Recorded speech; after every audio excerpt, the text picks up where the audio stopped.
Hi Taurus, how are you doing?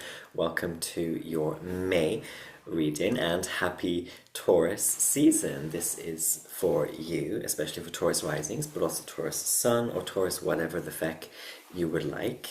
I hope you are keeping well. And yeah, Taurus season.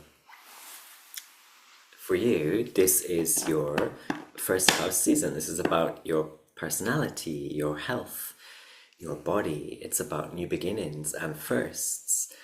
It's about your worldview, your outlook,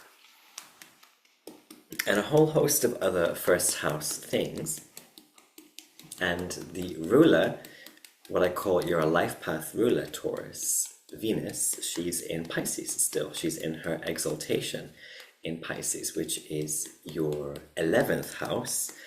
And that is the house of all the good stuff rained down on us from the gods. It is the house of good spirit. It is the house of friends and alliances and all the things and people who get us closer to the goals that we have, or like the wishes we want to attain.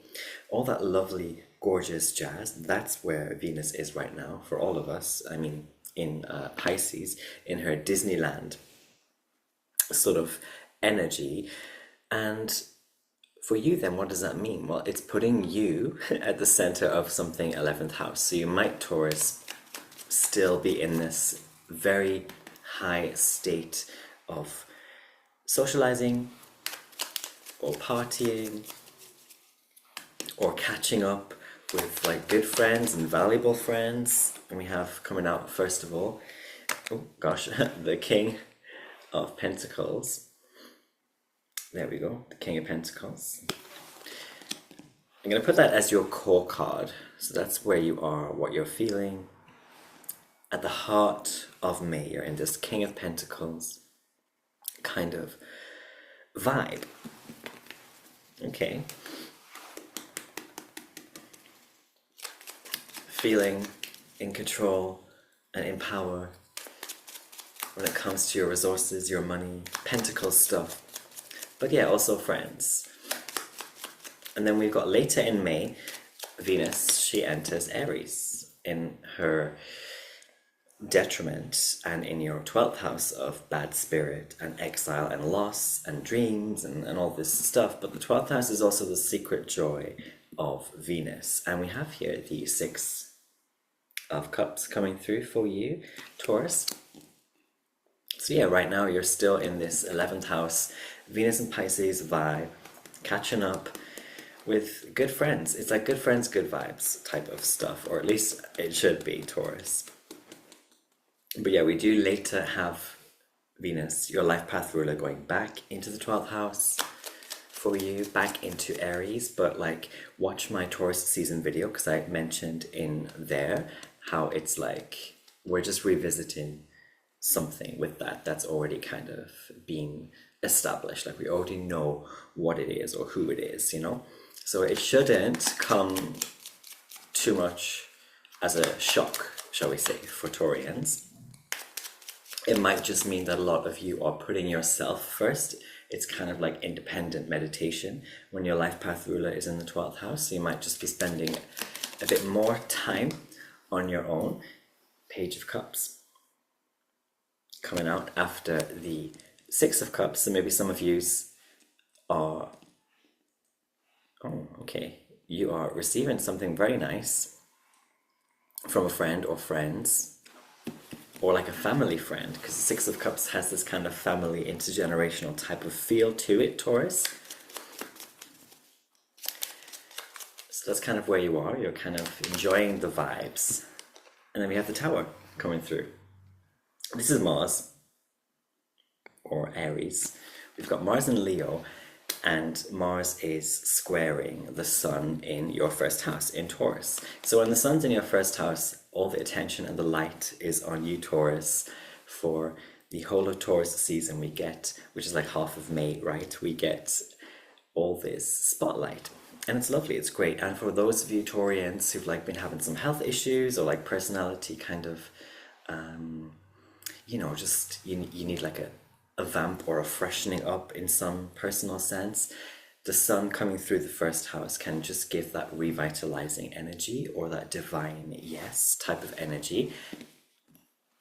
And yeah, so kind of early May, we will have then you getting more into these 12th house energies. And I think for you, it's like taking a little break, Taurus, or like, you know, when the social battery is kind of heading to low. It can be like that, or like, as I said before, quiet, independent meditation, or you just need to go somewhere to cool off, Taurus, or like relax and rest. And you're in this core energy of King of Pentacles, so like, you know, we have another Aries type card coming through, the Fool. So that's two major arcana cards, the Tower and the Fool, and they both scream Aries. So yeah, maybe a lot of you are going actually abroad, or like you have to go abroad for something, like maybe something with the Six of Cups and the Page of Cups, something happened in the family, or you found something out to do with the family and you're having to go further afield or abroad, or you're having to go to, for some of you, this is like to go to some kind of 12th house space, which is like hospitals or prisons, or like other spaces and places of like solace and silence. And then we have the Fool here, another Aries card. It's like by the middle of May, Taurus, embracing this Martian energy. Yes, this Mars square the Sun energy. So it's possibly for a lot of you something to do with like family, home, roots, because Mars he's in your 4th house now, in Leo. So he already picked up some dignity when he left Cancer. That was his fall. Out of your 3rd house and into the 4th house. So for some, if this is family related, it's like siblings. So yeah, like mid to late May, you and your like resources or your time could be called on, and you are in a state or place, a position of being able to share. Look at that, the 9 of Pentacles, gorgeous card. It's like, this is the card if you have enough, you have that disposable income often with this card, but here it's more like disposable advice or disposable support. So let's check out your late May, shall we?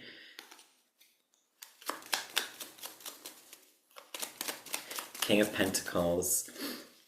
It also kind of gives me like Jupiter vibes or like Pan vibes with the King of Pentacles, and also Virgo kind of comes through traditionally with this card.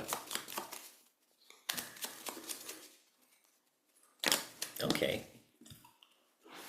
And we got the 10 of Swords. Wow. Okay. Now that this is late May, which is Gemini season, so your season will end and it goes into the 2nd house season for you, Gemini season. And it's our first Swords card. So I feel like whatever it is that you are being called to help someone with, if that is you, you are helping them reach this 10 of Swords space, which is like, there's nothing else that can be said or communicated, or you're helping somebody realize that they don't need to stress about or think about something or overthink something anymore. If this is not about like you like helping a family member, for example, it can be more about you yourself, Taurus, because Taurus season, yes, is the 1st house season for you, so that's you, your personality. It could be just that you are reaching a state of kind of like spiritual non-verbal vibes. Like, I just have this image of you just basking in really good stuff, Taurus, in May, and you don't need to tell anyone about it. We're in a snake year, right? We don't need to tell anyone about it or brag about it. Okay. And if we do want to celebrate, this is Three of Cups. This is like the besties, okay?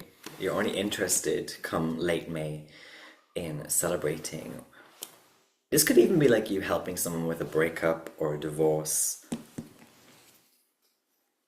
or something of that ilk. But then we have, yes, for others, this Three of Cups is just more about like spending precious time with precious people, people that actually mean something to you, Taurus.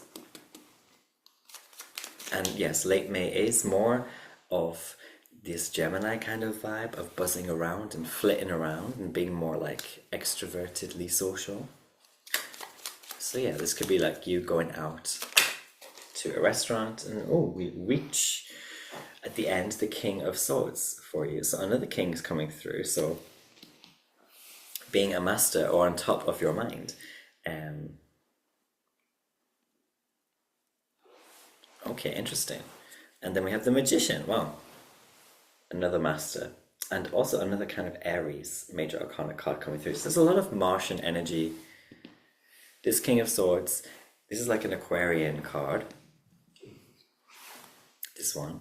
So it could be, for some of you, that there's some Aquarius friend that you're meeting or doing this cheers with at the end of May.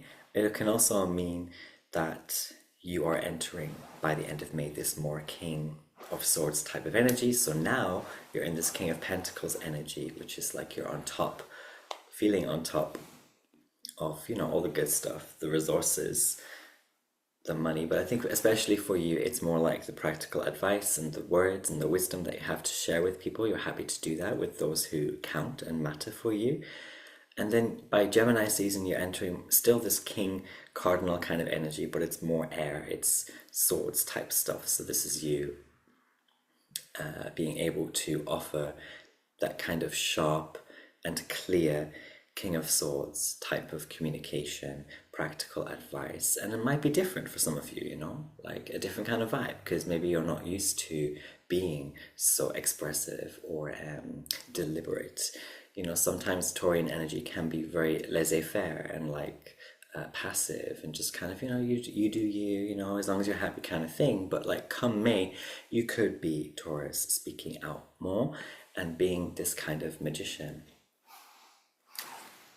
type of thing, or embodying this magician type of spirit, which is, I just see you as a guide, being able to provide people with these tools in some sense. So yeah, it's kind of like early mid-May, you're in this space of enjoyment, and some of you like going away or abroad or further away for some reason, and there's like family issues, sometimes even conflicting family issues, or like difficult, challenging family issues, because we have a square with the Sun and Mars for you.